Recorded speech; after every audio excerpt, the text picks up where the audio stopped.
Hello, my name is Woody Bedell. I am currently Director of Benefits and Human Resource at the Northern Illinois Conference of the United Methodist Church.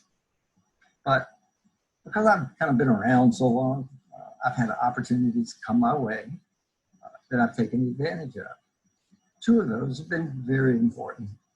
One is I'm a franchise owner of the exercise coach in Bannockburn. Now, I need to qualify that statement because while I may be the owner, Joyce, my wife, and David, my son, they're the ones that run it, and they run it beautifully. And I'm just so proud of what they've been able to accomplish. But also, I am a teacher and certified trainer for HeartMath, M-A-T-H, HeartMath. I have been practicing HeartMath for over 20 years. But what I really want to talk to you about today in a presentation, hopefully it'll take no more than 40 minutes. And I realize that's a little long for a Zoom presentation, but I think it's important. I found the value of HeartMath in the last 8 years. I've been on a journey with stage 4 non-Hodgkin lymphoma bone cancer. During that time, HeartMath has been with me. And here's the reason. First line of treatment was 600 hours of chemo, given every 21 days or 100 hours in the hospital, where you get 4 different chemo drips at a time. During the last week of treatment, David Slibnick, my doctor, quite honestly, I trust with my life, said, Woody, do you realize you're really in the top 2% of people who are able to get through this treatment as well as you did? And the reason is you never were anxious. And he said, I attribute that to the practice that you've been using, which is HeartMath. And he said, don't ever stop it. Well, I ain't ever gonna stop it. And just having him verify that gave me even more reason to kind of put my, let's say, heart into it. So HeartMath has been with me through several surgeries, through fractured shoulder, fractured hip, through bone marrow transplant, through different bone marrow biopsies, through CAR T therapy, through preclinical trials, through radiation treatments, and another stem cell transplant that is coming up. It's been with me the whole time. Not the only reason I'm still alive, but it's certainly a major factor. And that's why I want to talk to you today. That's why I think this is so valuable. And I want to be able to give to you this understanding. And not only that, I want to give you a practice that you can take away with you, that you can use today when you face moments of stress and anxiety. So hang with me, hang with me for this period of time. And I hope and I almost promise that I'll be able to give you something of value. Now I'm going to start really with a PowerPoint presentation. We'll have a few video clips with me butting in every once in a while. So let's give a start.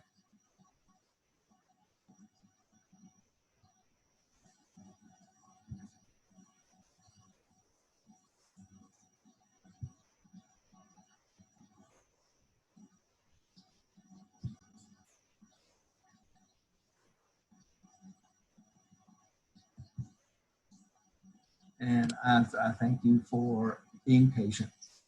Before really talking about what I call the overarching theme of what I want to kind of get across to you, I want to talk a little bit about HeartMath, the company. HeartMath has been around for over 25 years. They're located outside of San Francisco, but they are world renowned. They have been introduced and integrated into all of these type of organizations, hospitals and health professionals, many times for emergency rooms and so on, where stress can be a major factor in being able to handle a case efficiently and carefully.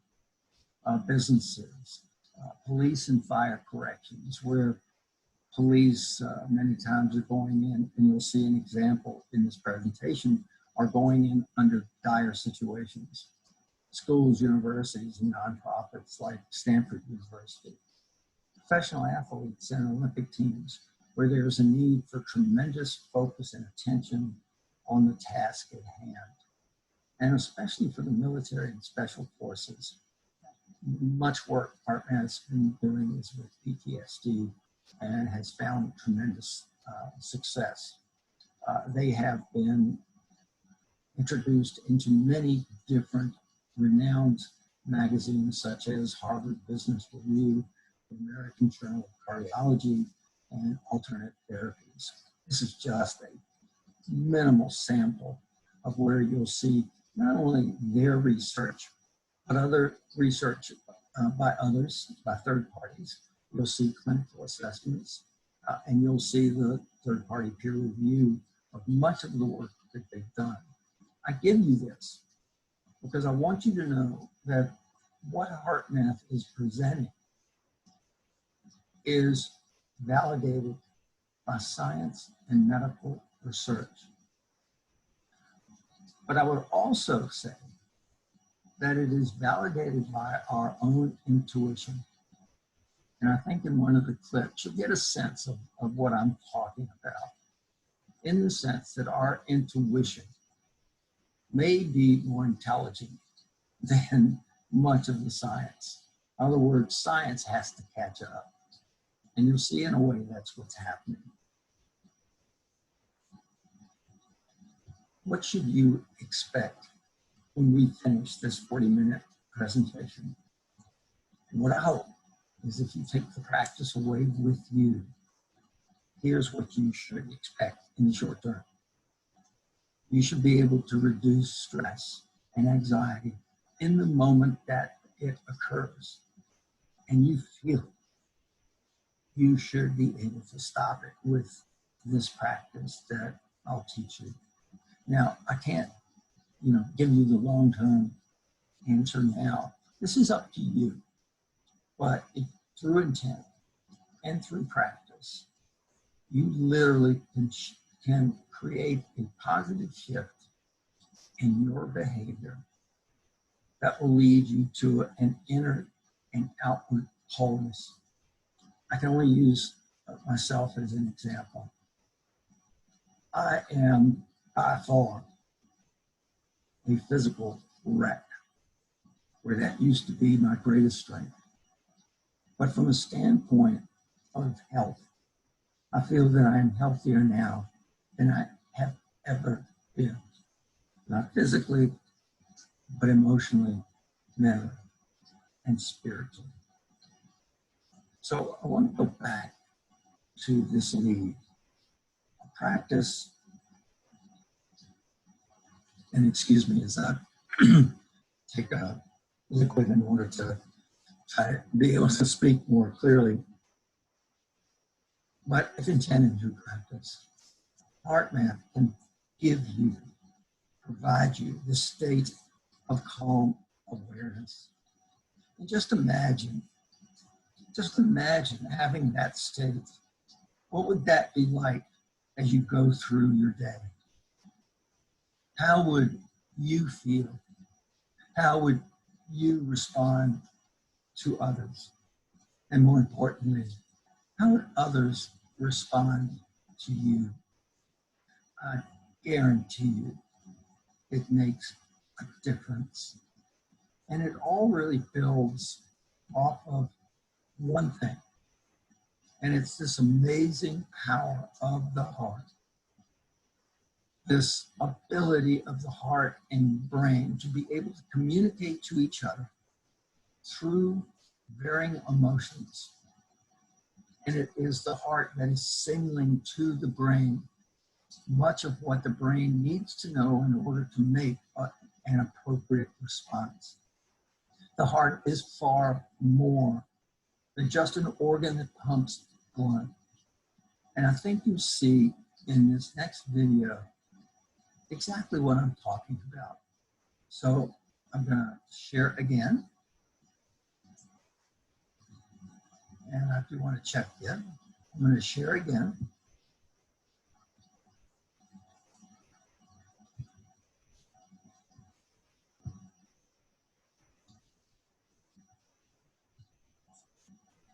The beginning to the end of our life cycle. And yet, most of us have been introduced to their heart as just a 10-ounce muscle that pumps our blood and maintains its circulation until we die. Looked at biologically, the heart's efficiency is amazing. If we take care of our health, the heart can work without interruption for 100 years, without care or cleaning, without repair or replacement. But for everyone, too, the heart has another dimension, much more profound. We find this in popular expressions such as listen to your heart, follow your heart, put your heart into it, amongst many more. These expressions of heart resonate within all of us, whatever your age, religion, ethnicity, or education. Actually, those expressions can be found in most languages and even in most ancient cultures. Over thousands of years, ancient cultures across the planet, Mesopotamians, Egyptians, Babylonians, Chinese, and Greeks, shared a similar belief and knowledge about the heart as a source of intelligence and inner guidance. They perceived that the heart is capable of influencing and directing one's emotions, morality, and decision-making ability.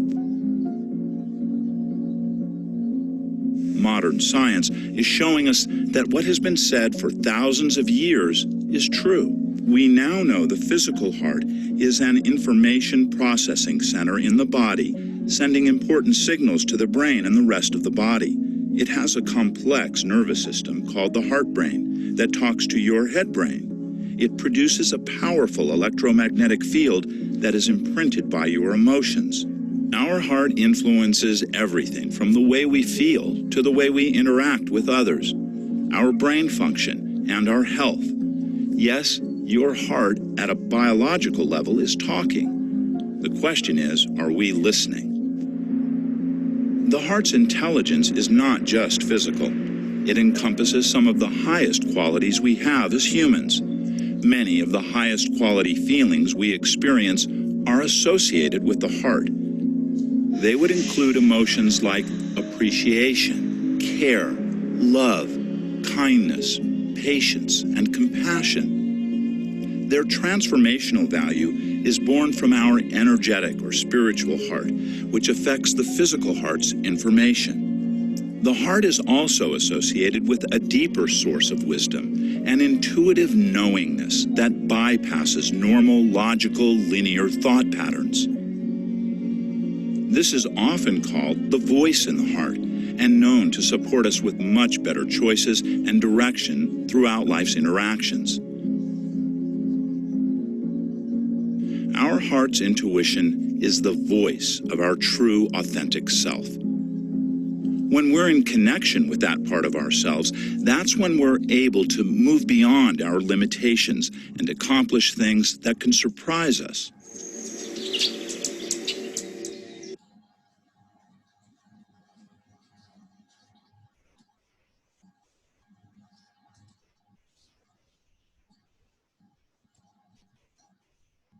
Welcome back. I hope you kind of picked up really two things that I've kind of mentioned already. So I'm going to repeat a lot because that way you kind of get a hold of what's going on. One, that the heart is far more than just an organ that pumps blood. The other interesting is that from ancient times, from every culture, the heart was considered the most important organ of the body because it was the center of our soul. It was what guided us and taught us. And, you know, it's just so interesting to see how now science is coming back and showing through quantitative analysis that that is exactly what is happening. And here's another thing I'm going to repeat many times throughout this presentation. The language of the heart is emotion. It signals emotion to the brain through its rhythms. They're always varying. They're always changing. They have different amplitudes. They have different speeds. There's no such thing as a 60-minute heartbeat. It is always changing. Now, the term you're going to learn is heart rate variability. But for now, what you need to know is it's the rhythms of the heart that becomes the way that the brain responds. Two things now. Depleting emotions. For most people, that would be what I call negative. But I'm going to use depleting because that's really what's happening. Depleting emotions like fear, anger, anxiety, depression. These are emotions that deplete us. Now, when we have those emotions, the heart sends a very chaotic rhythm to the brain, and the brain responds by, in a sense, moving into what I call a flight-fight response. And if it stays chronic, it becomes very damaging, both mentally and physically. Conversely, emotions that are renewing in the sense that they provide energy, emotions of care, compassion, appreciation, joy, courage, all create a whole different wave pattern. And that wave pattern sends information to the brain, and the brain is allowed to calm down or sends out information to the rest of the body that all is well. Now, I took that slide slowly and maybe apologize for it, but it's critical. It's really the way to understand what you're going to be learning, what you're going to be able to change. So let's kind of give it, let's do a real example here. Next thing you see is a minute clip. I just want you to think or maybe feel in the two clips the difference in the rhythms as your heart is sending to the brain. Got a chance? Write it down. But as you watch this minute clip, what are the rhythms that are going up to the brain?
So, unfortunately, you can't respond back to me, But I'll just have to kind of take a guess because I've had a lot of people that I have got responses from in live presentations.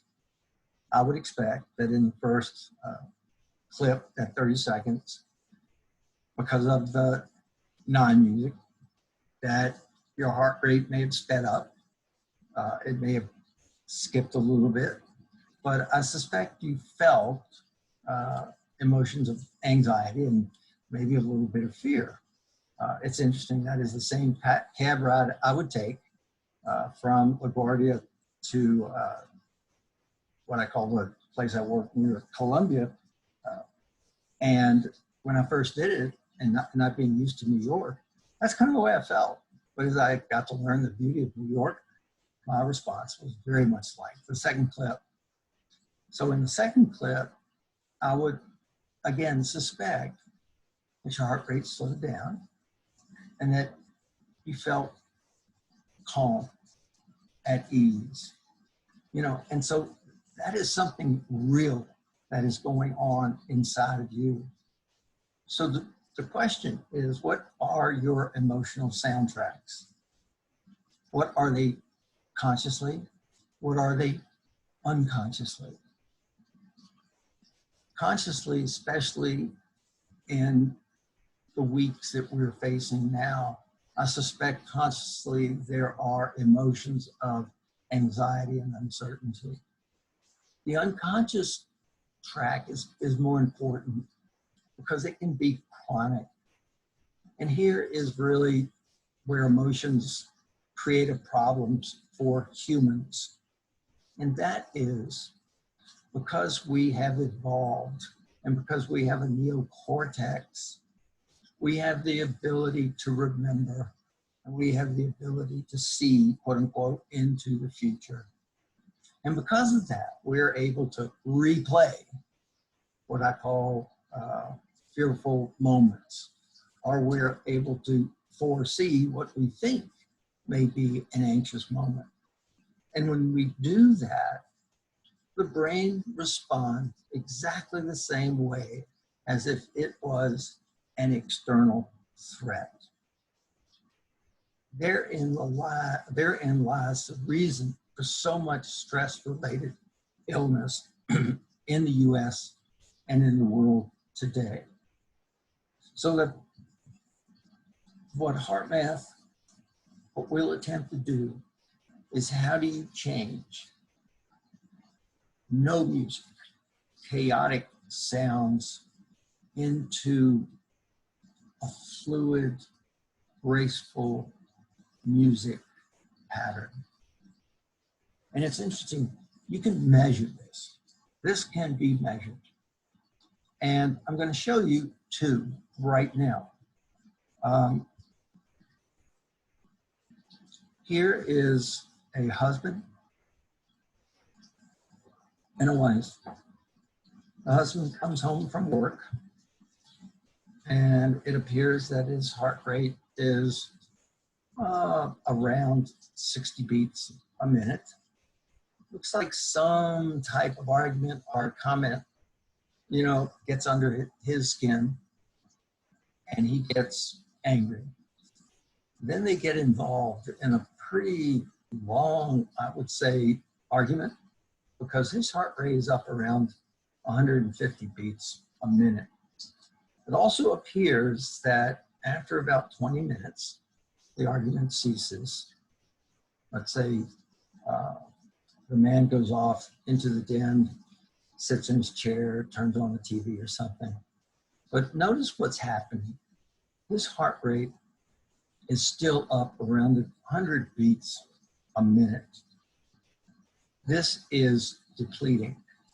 He has not forgotten the emotions of the argument, and he is depleting his energy as he goes through the rest of his evening, because this could extend out even another 20, 30, 40 minutes. Who knows? This is a sense of what happens. Now, chronic depleting emotions lead to what I call very damaging physical and mental problems.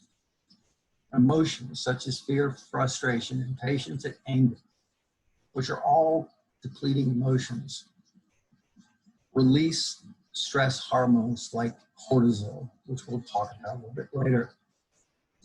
And because of that, and because the cortisol has no place to go, it circulates within the body and it's damaging. It creates reduced muscle mass, brain cell death, impaired memory, accelerated aging, impaired mental function, and diminished performance. Now let's take another example. In this example, this police officer has been trained in HeartMath. He is wearing a halter and he gets a call for a domestic violence situation, which is one of the most dangerous ones you can get, because that is the situation in which most police officers are wounded or killed. So around 11:30, this is when he gets the call, and he gets the call pretty calm. And he's probably heading out to the apartment complex or wherever the call came from. And you can tell that his heart rate spikes up to around 130. So there's some anxiety that's going on, but also notice that from 11:39 to about 11:43, he has reset that. He is back down to what I call a normal renewing situation. Now, he enters the building, he confronts the man. There's probably some type of argument, but it looks like a very quick one because his heart rate goes up to 180. The dispute is over probably around 11:46, 47, and he is heading back to the patrol car. Already, he has been able to drop his heart rate down to around 100 to 90 beats a minute. But then, when he gets in his patrol car, he practices HeartMath. He practices what I'm going to teach you is heart-focused breathing. And when he does that, he resets. And he is now at 60 beats a minute.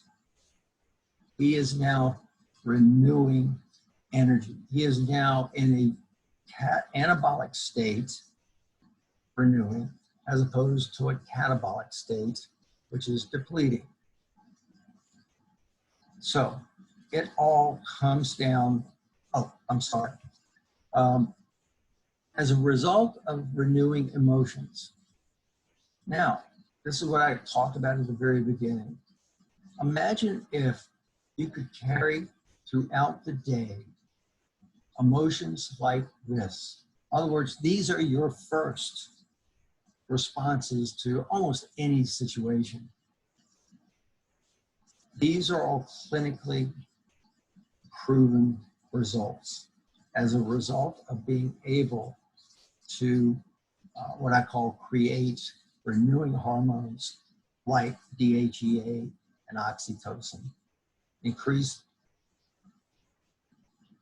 resilience, longevity, memory, problem solving, intuition, and for many of us, increased and improved job performance and achievement. All of this comes down to a balance of energy. We need tools. This is very hard to do just on your own. And many of us don't have any tools. And when we don't have the tools, what is happening is we are constantly having what I call energy leak to drains. Because all we are is a mass of energy. That's all we are. And we are either depleting or renewing that energy as we go through our lifespan. And so what we want to be able to do is how do we help increase that renewal? How do we create greater resilience? How do we come back from situations that can be damaging to us? We have the capability to do that. And it's through the balance of energy. Because if we don't, it affects other parts of our body. Now, take out coherence here. Just take that out.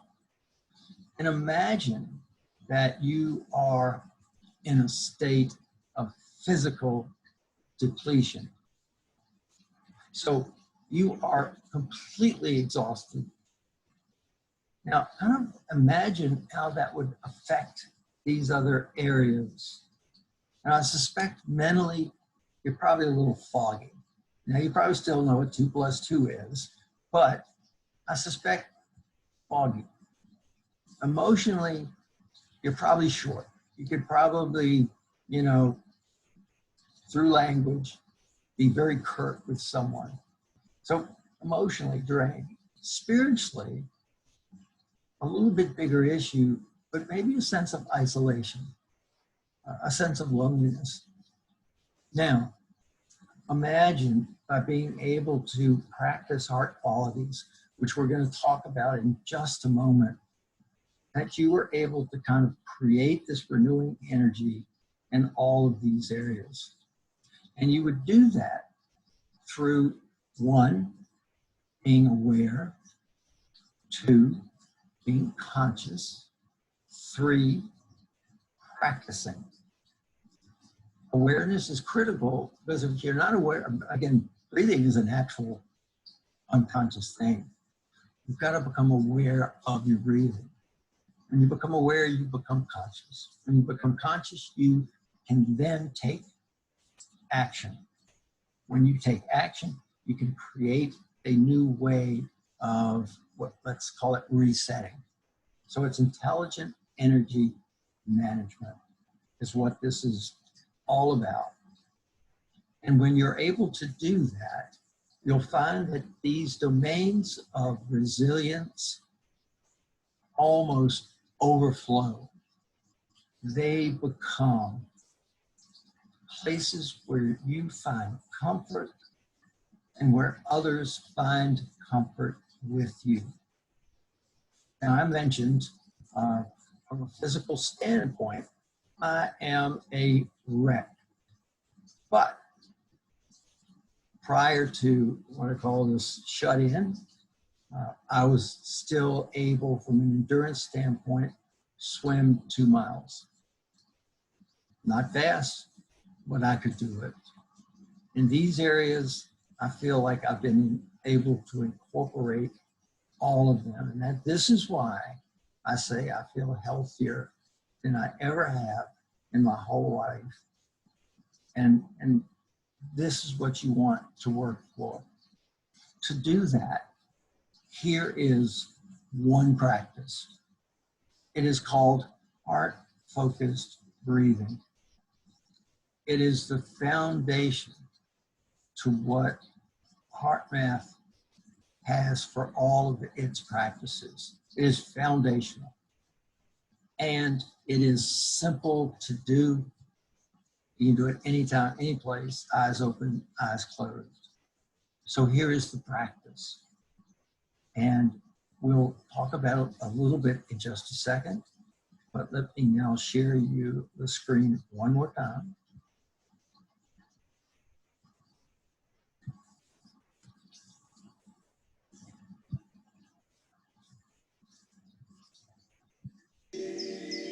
Qualities of the heart are usually talked about in terms of the emotions that we feel. Love and care and compassion, appreciation, those type of emotional qualities are often associated with heart. But also there are others, like their nobility, dignity, honor, courage, kindness, patience. All those are what I call the qualities of the heart.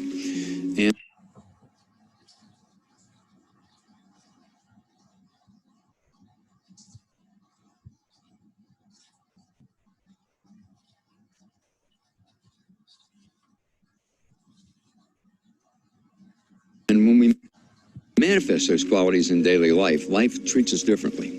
It feeds back to us differently. And we put out those kind of qualities in our daily interactions, life is generally going to reward us in a completely different way. To me, the most powerful quality of the heart is love itself. So if you could see an entire rainbow and love was all the colors of that rainbow, you could break down every quality of the heart inside the color spectrum of that, whether it's care, compassion, really powerful one, because that helps not only you liberate yourself from the stress and it helps healing, but it helps others and lifts them. We can take charge of how we feel more than we may think.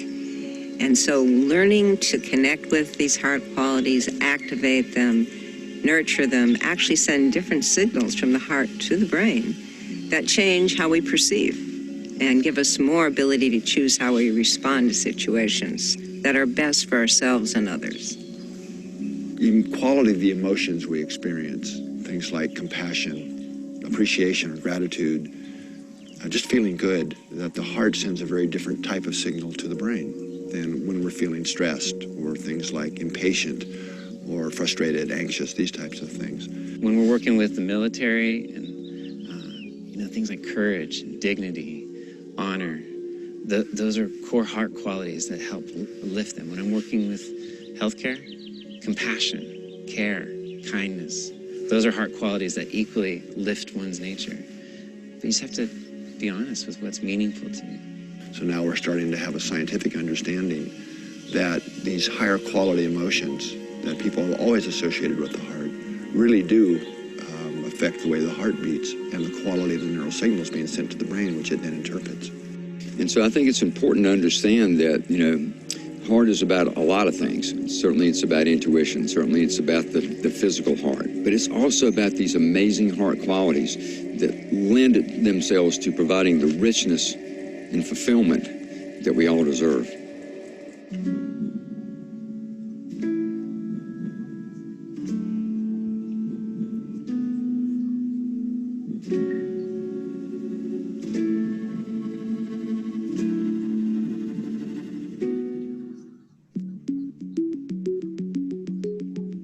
Most people would rather feel loving, enthusiastic, and appreciative than resentful, anxious, or depressed.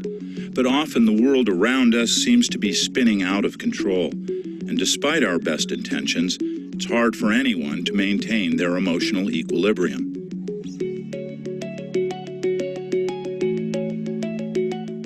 Unfortunately, without our heart qualities being activated, life can become a much darker place.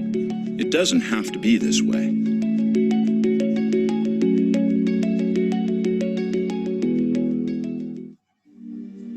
Right now, let's connect with the heart by doing heart-focused breathing.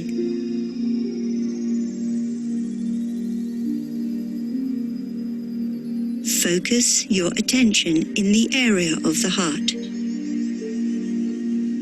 Imagine your breath is flowing in and out of your heart or chest area, breathing a little slower and deeper than usual.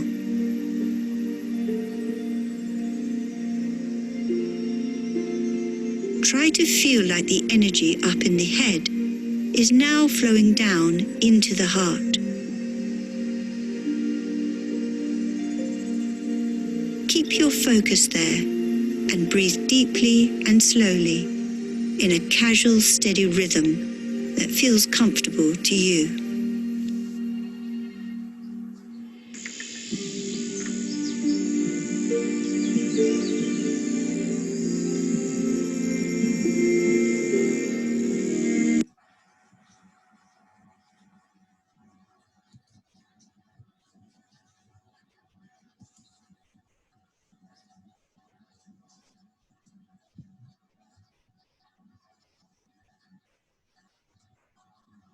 You just learned heart-focused breathing.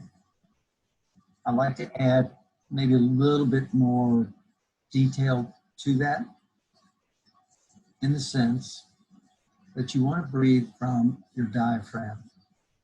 And the easiest way to kind of understand that is to lay down. And as you inhale, put your hand on your stomach. Your stomach should be the first thing that rises. So as you're laying down, hand on your stomach, as you inhale, feel your stomach rise as the breath comes into your body. Now, again, imagine that heart energy is right in that chest area. As you inhale, allow that oxygen, that breath, to take the qualities of the heart, move them up into the brain, and literally wash over the brain. And you exhale. And all of those anxieties and concerns, exhale them out. So it's an inhale, exhale. Typically, you inhale through your nose, exhale through your mouth. Inhale with your stomach rising, taking those heart qualities into the brain, washing it over the brain. Exhale through the mouth. Even at times, in that exhale, many times you can feel literally a release. You know, that's very simple stuff. And yet it is very important and can change the way you respond to stress and how you respond to others. So I'm going to give you a very rudimentary, quick understanding of the science around why this works. And again, it's going to be very quick, but I think it's important so that you can go away saying, oh, I kind of see what's happening now. So let's start. First thing, and you've kind of heard it throughout this presentation, the brain or the heart literally has the capability of the brain, and call it a small brain or the heart brain, because it is able to receive information both inside of us and outside. So it can receive internal and external environmental information. It takes that information and it can analyze it, and then it can send that information upward. And the brain can then interpret and take action. I consider the heart like a field general in the middle of a military engagement. And when things are calm, the heart is sending messages to the brain, the general, that all things are calm and everything kind of shuts down or calms down, or there's no kind of military action taking place. On the other hand, if the enemy is firing and all of a sudden incoming is coming in, the field marshal will immediately send a message to the general that we need help. And all of a sudden, the general, the brain, will call its Air Force and its military capabilities into play. So that's kind of an analogy of the flight-fight response. The heart is that field general. And what's interesting is it's sending far more information to the brain than the brain sends to it. And when it is sending information, typically it is sending what I call those heart quality information to the brain in order to be able to bring relaxation to the system.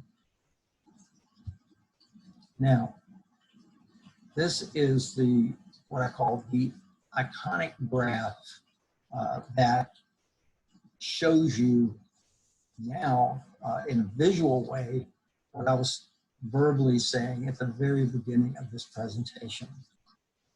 The heart, when it is feeling emotions of fear, anger, depression, anxiety, and so on, will send very chaotic rhythm patterns to the brain.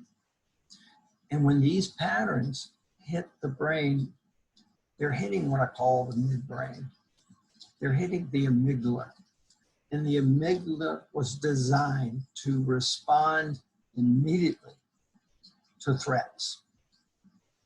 And so the amygdala would see or feel or analyze these as threatening signals and would create the flight-fight response. And when it does that, it's going to create a series of chemical changes, but the most important of which is the production of cortisol. Now, also mentioned, and I said earlier, that this amygdala response was designed to protect us, to allow us to survive, you know, 1 million years ago, because we weren't what I call the superior being. We were just another probably piece of meat that some animal wanted to get. And we didn't have time to think about what our actions were going to be. They had to be automatic. They had to be unconscious. This is what happens when these rhythms are sent upwards to the brain. The brain responds unconsciously, automatically through the amygdala. Now, on the other hand, when we are expressing emotions of courage, appreciation, compassion, empathy, the heart creates this sine wave pattern. And when this pattern happens, literally the amygdala as the gatekeeper opens up, and this pattern is able to flow into our neocortex. That is the part that makes us human. And so these heart qualities are able to flow into our neocortex, and we are now able to make rational and decisions that are not cut short. So the whole deal around HeartMath is, how do we create this coherence? The way we do it is through heart rate variability. Again, this is going to be a very quick demonstration, but you have 1, 2, 3.5 heartbeats, all within a 2.5 second time frame. But notice that the heart does not have what I call an average beat per minute. It is always changing. In this case, it's going from 70 to 76 to 83. So it is increasing what I call in a very kind of normal pattern. When you put this to a linear chart, what you see is a beginning of what I call a sine wave. So the heart is increasing, and it decreases, then it's increasing. In other words, it is in a smooth rhythmic pattern. It is able and ready to respond to basically any situation that it encounters. It is, in a sense, balanced parasympathetic and sympathetic systems of the autonomic nervous system. Don't have time to go into that right now, but this represents what I call a balance of the autonomic nervous system. When that happens, I'm going to show you kind of 2 situations. When that happens, when we find that coherence, that smooth rhythmic pattern, the blue line, the message is being sent up, the rhythm is being sent up to the brain. Here's that amygdala, but the amygdala is not threatened, so it allows this information to go up into the neocortex, and therefore our neocortex is really, think about this, operating from the emotions of empathy, compassion, care, those qualities. Whereas if we are experiencing what I call emotions of anger, frustration, and fear, here are the patterns that are created.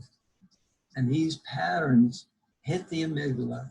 The amygdala responds automatically, and there is no further movement up into the neocortex. We act instinctually.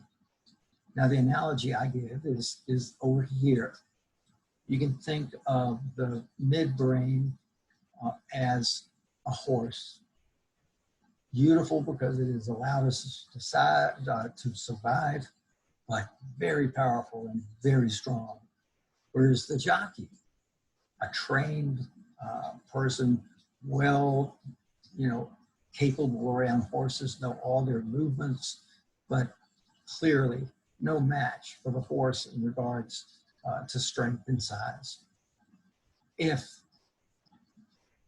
the rhythms are those of fear and anxiety, the horse takes over.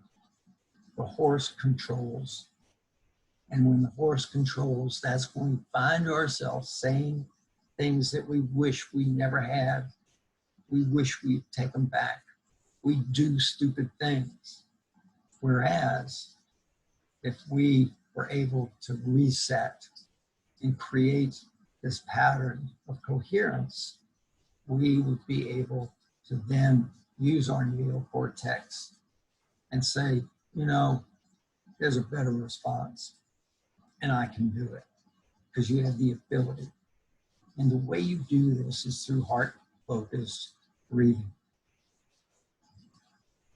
The other important thing to note is that when you create this coherence, you are not only what I call aligning the autonomic nervous system, you are bringing into integration, another word is called entrainment, other systems of the body. You are bringing entrainment to the immune system, the hormonal system, the nervous system. You're reducing blood pressure. You're calming the brain. You're literally bringing some of those brain waves into an in-sync pattern with the heart.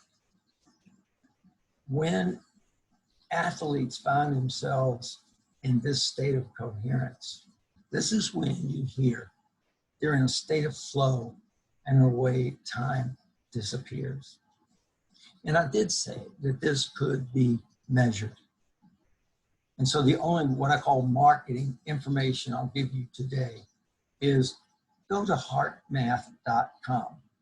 HeartMath, M-A-T-H.com,